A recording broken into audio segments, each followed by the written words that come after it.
Hello दोस्तों, आशा करता हूँ आप सभी अच्छे होंगे, अपना ख्याल रख रहे होंगे।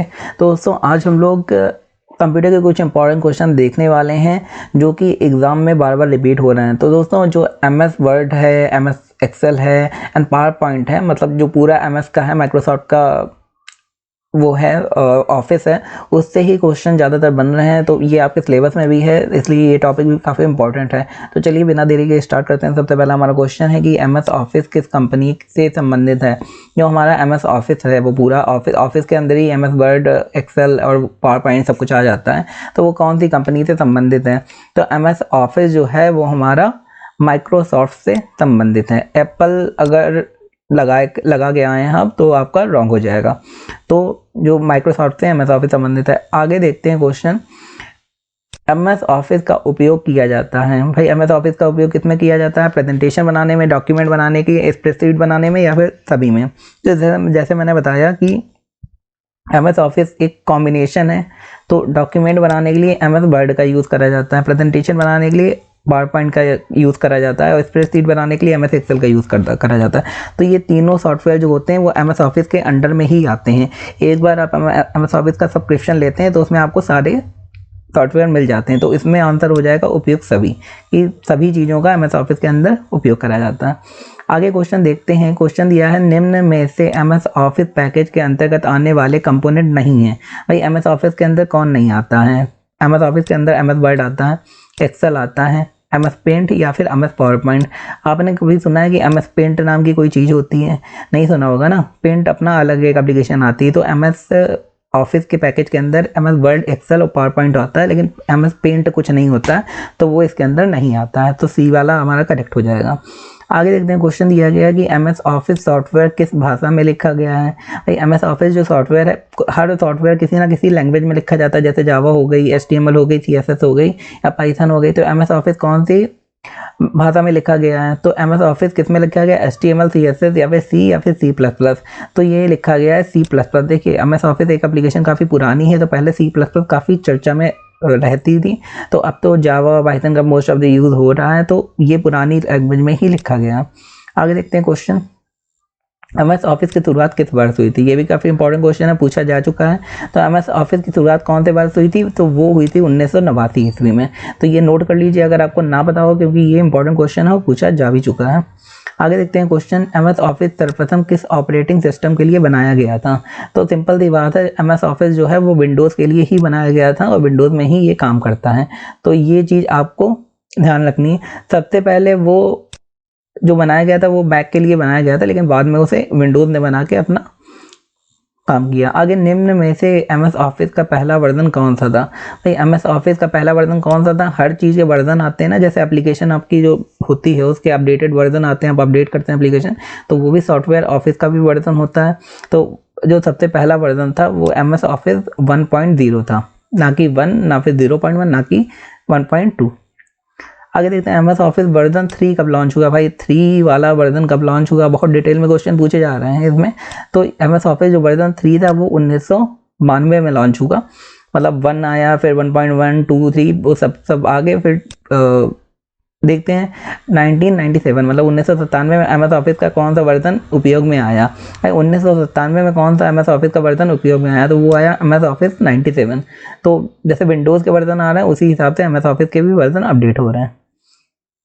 आगे, शुरुआत में एम एस ऑफिस में कितने कंपोनेंट थे? कंपोनेंट माने क्या होता है? ऐसी चीज़ें जिसमें एम एस ऑफिस में हम लोग यूज़ कर सकते हैं। जैसे ये रहा एम एस ऑफिस, अगर कहें, दोबारा बनाता हूँ, अगर ये एम एस ऑफिस आप इसे बोलते हैं तो कंपोनेंट क्या होते हैं एम एस ऑफिस में? जो ऊपर आप जो देखते हैं यहाँ बहुत सारे ऑप्शन दिए होते हैं इस जगह में, तो उसे चूज़ करके फिर आप फ़ॉन्ट चेंज कर सकते हैं और बाकी चीज़ें, तो वही कंपोनेंट कहलाते हैं। तो स्टार्टिंग में जब एम एस ऑफिस आया तो उसमें कितने कंपोनेंट थे?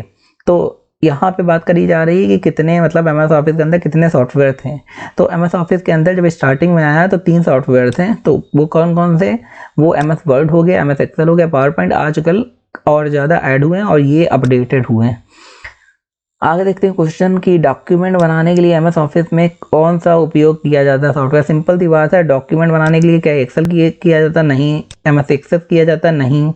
एम एस पेंट करा जाता है या एम एस वर्ड यूज़ करा जाता है डॉक्यूमेंट बनाने के लिए। डॉक्यूमेंट बनाना सिंपल सी, जो ये आप पेज देख रहे हैं इसमें जो कुछ लिखा है इसे पूरा डॉक्यूमेंट ही बोलेंगे। आगे देखते हैं निम्न में से डेटाबेस मैनेजमेंट सॉफ्टवेयर है, तो डेटाबेस मैनेजमेंट कौन करता है, एमएस एक्सेल में या एक्सेल में या पेंट में या फिर वर्ड में। तो जो एमएस एक्सेल जो है वो डेटाबेस का मैनेजमेंट करता है। डेटाबेस क्या होता है, डेटाबेस सपोज करो जो भी आपकी इन्फॉर्मेशन होती है वो डेटाबेस में होती है। फॉर एग्जांपल अगर आप किसी वेबसाइट में गए हैं और वहाँ पे आप अपना यूज़र आईडी पासवर्ड डालते हैं और फिर थोड़े दिन बाद उसी वेबसाइट में आते हैं और आप देखते हैं कि पासवर्ड और आईडी अब पर्टिकुलर वेबसाइट को याद है, तो वो कैसे याद रहती है, वो डेटाबेस में आपका सेव हो जाता है। आगे एमएस एक्सेल को कब लॉन्च करा गया, ये भी एक इंपॉर्टेंट क्वेश्चन। तो एमएस एक्सेल को 1997 या 1995, 1992 या 1990, तो इसका सही आंसर हो जाएगा 1992। देन ये एक्सेल को लॉन्च करने के बाद हो रही जो मतलब डेटाबेस का जो हम लोगों ने अभी बात करा था। आगे देखते हैं आउटलुक को सबसे पहले कब लॉन्च किया गया, तो आउटलुक को सबसे पहले कब लॉन्च किया गया, आउटलुक को 1997। आउटलुक का आपने नाम सुना होगा, किसके लिए यूज़ होता है, आउटलुक एमएस माइक्रोसॉफ्ट का ही एक कंपोनेंट है जिसमें आजकल कंपनियां यूज़ कर रही हैं आउटलुक को, जो मैसेज भेजने के लिए। एक ईमेल का कंपटीटर है, गूगल का ईमेल है, तो माइक्रोसॉफ्ट ने भी उसे कंपटीटर लॉन्च करा है जो है आउटलुक। आउटलुक का मेन काम ही होता है कि भाई ईमेल सेंड करना, ईमेल रिसीव करना, जो मोस्ट ऑफ द कंपनियां ईमेल को ना यूज़ करके आउटलुक को यूज़ करती हैं आजकल, क्योंकि वो एक कंपोनेंट में आता है पूरा। तो आगे बढ़ने से पहले मैं कहना चाहूँगा कि हमारे चैनल को लाइक शेयर सब्सक्राइब जरूर कर दें, बिकॉज ये वो सब्सक्रिप्शन इज आवर मोटिवेशन। आगे देखते हैं, क्वेश्चन दिया है कि माइक्रोसॉफ्ट 365 को कब लॉन्च करा गया। माइक्रोसॉफ्ट 365 ये आपको पता ही होगा, एक ये भी एमएस ऑफिस की टाइप का है, एक अपडेटेड वर्जन। तो इसे लॉन्च कब करा गया था, तो इसमें जो सही आंसर है 2011 में इसे लॉन्च करा गया था और काफ़ी ये फेमस भी हुआ था, काफ़ी लोग इसे भी यूज़ करते हैं।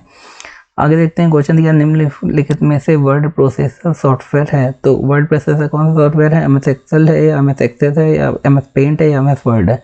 तो वर्ड प्रोसेसर सॉफ्टवेयर जो है वो है उसे एमएस वर्ड को कहेंगे। आगे देखते हैं, एमएस ऑफिस की फुल फॉर्म क्या है। भाई सिंपल सी बात है, एमएस ऑफिस की फुल फॉर्म होती है माइक्रोसॉफ्ट ऑफिस। यहाँ पे एमएस का मतलब होता है माइक्रोसॉफ्ट, सिंपल है। आगे देखते हैं, प्रेजेंटेशन बनाने के लिए क्या उपयोग किया जाता है। प्रेजेंटेशन क्या होती है भाई, कभी आप स्कूल में जाते होंगे, स्कूल में कभी आपको प्रेजेंटेशन बनाने के लिए क्या गया हो, या कंपनी में प्रेजेंटेशन बनाने के लिए क्या हो गया, या फिर जहाँ पढ़ा रहे हैं वहाँ भी प्रेजेंटेशन बनाने के लिए कहा जाता है, तो उसके लिए यूज़ करते हैं हम लोग एमएस पावर पॉइंट। तो माइक्रोसॉफ्ट पावर पॉइंट का यूज ही होता है कई सारे स्लाइड बना के उसमें इन्फॉर्मेशन या फोटो लगा के एक प्रेजेंटेशन बनाना और लोगों को प्रेजेंटेशन देना। आगे डॉक्यूमेंट्स में कॉपीराइट सिंबल इंसर्ट करने की शॉर्टकट की क्या है।